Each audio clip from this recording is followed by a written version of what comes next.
and welcome. My name is Loki Pokes and today we're playing Jurassic World Evolution. Today's video is going to be a hints and tips, things I wish people told me before I started playing this game. For the purpose of this video, I am in the sandbox mode on the Isle of Nebula, and I have gotten rid of all the water and trees just to make it easy for me to demonstrate the hints and tips. Let's get started. So first things first, I have completed the game, so I'm just going to whack down one of the large power points right about there. Let's put that there just so that I can come out of that. This will give us power for anything I'm going to show you. Now, when I first started playing this game, I had a massive struggle with trying to boost the ratings and space. So this whole game is very sort of, well, building is a premium. So you really need to pay attention to where your things go. You can't just put things down willy-nilly. Also, as you progress into the game, you unlock new things. Now, realistically, I understand you might want to make your parks look very authentic, but realistically, there's only a couple of these things you may need. So first things first, we're going to do the retail spaces. Now, no one told me this, but as you progress through the games, obviously you unlock new buildings. Now, space on this game is a premium, so you really need to watch out what you put and where you put it. Now, your retail stuff, best place to put these stuff down is by a hotel or any viewing points to a high grossing dinosaur. Or if you've got a herbivore habitat with multiple dinosaurs in, put one relatively close to there. They, as you know, they all have a boundary of a circle that they can reach, normally quite high. Now, my hints and tips that I wish someone would tell me is what buildings to put down, because realistically there are only 3 buildings you need to put down to 5-star your parks. Building number 1 is the arcade. Now, there's lots of different things on this that can boost the fun. However, this is the only one that gives you the full 4 stars on it, and it also boosts the drink by 2. Okay, so we're just going to whack one of them down. And as you can see, there is absolutely nothing in this park whatsoever. I have to put a substation down just to cover us for my demonstration. Okay, while that's building, we'll get talking about the number 2. Okay, number 2 is the clothes shop. I know, don't go for the toys or the fossils. Clothes shop. That's because it gives you the full 4 stars on the shopping and a 1 star on the fun. Okay, also it does gross you the most amount of money. So we're going to put one of these down. And there's the sort of radius it'll be filling. We'll pop that down there. Building number 3 is the restaurant. Now, this gives you the full 4 stars on the food and 3 stars on the drink. So if you've got that near your arcade, you've got a well and true coverage of your food and drink there. Now, this beats the fast food. I actually do believe the fast food can make you more money because it's cheaper and people don't mind spending a little bit more money on that. I think I've got away with the $15 to the $2 ingredient on the fast food. So that does yield a higher profit and it is a smaller building. However, if you're looking for the 5 stars, let's put a restaurant down. A couple of other things you're obviously going to need is restrooms. Now, you don't need as many of these, but anyway, we'll put one down there. And you need to build your security up, particularly if you're using carnivorous dinosaurs. So we're going to pop one of them down. This boosts your safety score. Last but not least, what you need to do to 5-star your facility rating, and what we're going to need to do is put down a hotel. This boosts the capacity of your park and improving guest satisfaction. Now, these can be a bit awkward to place. You might have to put them a little bit farther away from the road and then build a path. No worries. Like I said, make sure your retail areas are relatively close to your hotel. And actually, your hotel can act as a viewing point, so it might be worth putting sort of a dinosaur enclosure in or around that one too. Now, as you can see, this entire park has absolutely nothing in it other than what I have just built. So wait until that is built. It should be in a couple of seconds or so. It's nearly done. Okay, now the hotel is built. That took a little bit longer than I thought. I'm going to put an enclosure just behind.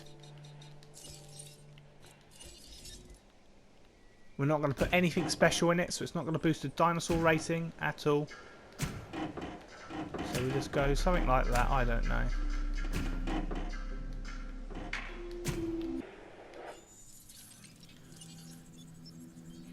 Well, briefly had it then. Briefly had the 5-star facility rating, but you get the gist. As more people get on, more people are satisfied because we've got enough facility for everyone. And we haven't changed any prices or anything like that. Helpful hint number 2 is where you're going to put your viewing galleries. Now, when I built this, if I'm honest with these games, I'm relatively lazy. I just sort of build for the sake of building. But actually you do need a bit of method behind the madness. And what I mean by that is when you put your viewing gallery in, you can see the viewing slot. So I'm just going to pop that one down like so. Make a path.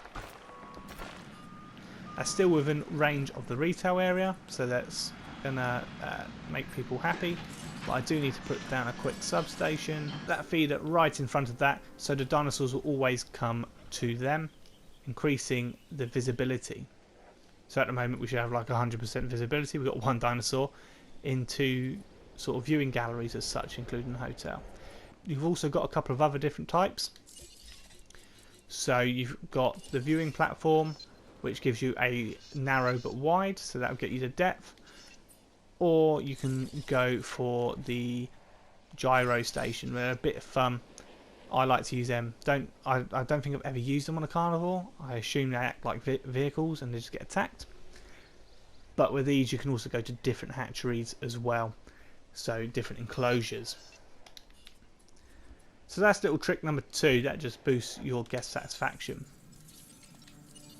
So as you can see, I've got one dinosaur, 5-star facility rating, but my variety is poor.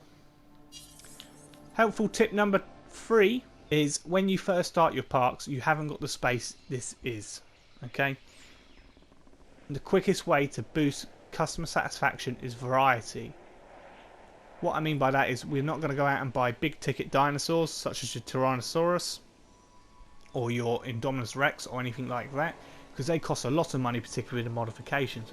My Indominus Rex at my park cost me about $15 million, so it's a lot of money when you normally only start with about 5 million or even less. So the trick is variety. What really helps with variety is picking the dinosaurs correctly. So if you look at these stats, we're not looking at the rating at this point because we can change that later on. We're just going to go down to this bit here, the comfort requirements, and you see the ideal population and the social group. Now we're looking for dinosaurs with a social group of 1, and in this case herbivores. So most carnivores are social group of 1, other than the Velociraptor and this little gentleman here. So we can go with, I tend to go with this one. And that one. And then normally it's you need about 8 to sort of tick the box for that, but we're not going to do that for the purpose of this video. I need 16 for this size map. Tip number 4. Now you see on the facility ratings, particularly on the Isle of Penna, you see there is transport rating. Currently I've got 100%. I haven't got too much in the park, but as you build it, people have to walk a bit more, they don't like it. What I wish someone told me was the monorail acts as a path. So what I mean by that, if we go and put, I don't know, a ranger station at the end of this path I've made here. Oh, there we are. So as you can see, that is all powered, ready to go. In fact, I can use it straight away, or I can task that.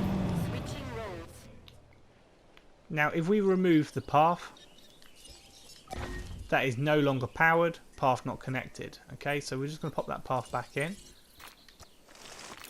When you get onto your park, you might want to make a little operations area where you have your ranger station and your ACUs. In fact, on my version of this park, I've made this sort of area my operations. I've made this to a nice little habitat with a Hammond creation lab, and that is the only Hammond creation lab I have. I'll get onto that in a second. So every dinosaur from my park gets born into this and we move. And then I also have the ranger stations and the ACUs here. just tucked out the way. It makes it look a bit nicer. Issue with that, you need a massive path. A massive path, people will start walking down it, creating the transport issue. If you're on the Isle of Penna, you have that really long path going right down the middle, and that is not ideal. So it took me a long time to work this out, but if you place down a monorail, okay, so now that's built, I'll show you what I mean. We can add a monorail. When you're building monorails, I like to go over the habitats. That just boosts the viewing capability and boosts your scores, making guests happier. I know it looks a bit ugly, you don't have to do it, but it just gives you that sort of edge. If not, you need more. Why is that too sharp? You need more sort of viewing places. Okay, so now that is attached, both of them are working, both have got power. Remember when we removed the path, there was no road connected. I can now remove that path. Whenever you do that though, you can't remove this path here, because that means this building here will not have a path connected, so you'll need to put a station there or keep the path.